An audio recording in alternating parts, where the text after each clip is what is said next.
Joining us now is Democratic State Senator Elena Parent of Georgia. She testified before the Fulton County Grand Jury in June of last year. And thank you for coming on this morning.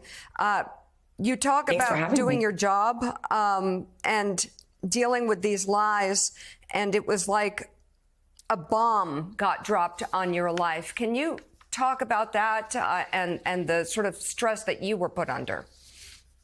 Well, yes, and thank you for having me. Good morning. I did not have it as bad as Ruby Freeman or Shaye Moss, and my heart really goes out to them. I obviously had put myself in the public eye a bit by running for office and being a state senator here in Georgia.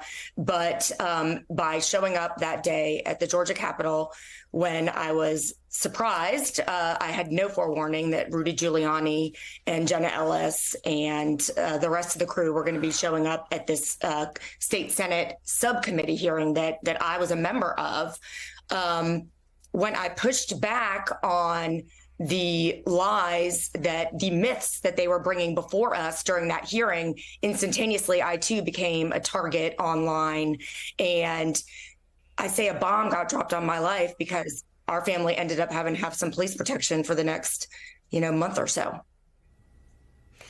So, Jean, you can take the next question, but when you look at what has happened to some of these people's lives, and also many are mentioned here, many Republicans as well as Democrats, and just innocent citizens who held the line in the process. And then if you read in the indictment, the chairwoman of the Republican Party, Ronna McDaniel, is mentioned because Trump and John Eastman reached out to her and they wanted her to figure out a way to get certain individuals to cast electoral votes for Donald Trump, even though he lost. And she continues. I mean, how does she continue to protect Donald?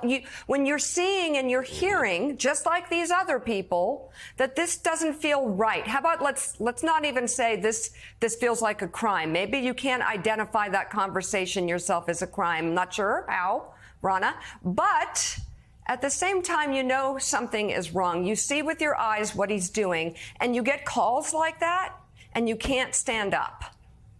Exactly.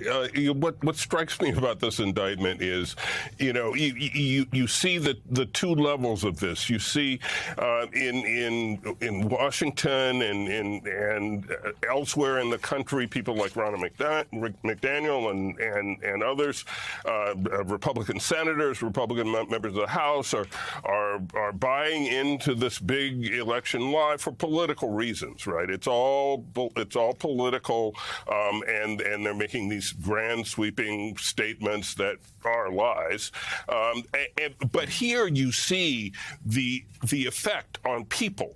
You see what it did to people. You see individuals who were involved in what it looked like on the ground, and it's very different. And so my question for the senator is that because this is so focused and so granular, how do you think this will be received in Georgia, really across political lines? I mean, obviously, the state is polarized, like the American electorate is polarized, and there are people for whom Donald Trump can never do any wrong. But what do you think the impact will be broadly as the dust settles here? Well, thank you for the question. I think you in your question hit on part of the answer, which is that our state and our country do remain completely polarized, and we just have a split in what information people have. It wouldn't have been so many decades ago that any indictment would have been viewed as disqualifying, not just by elected officials, but also by the voters, by the people.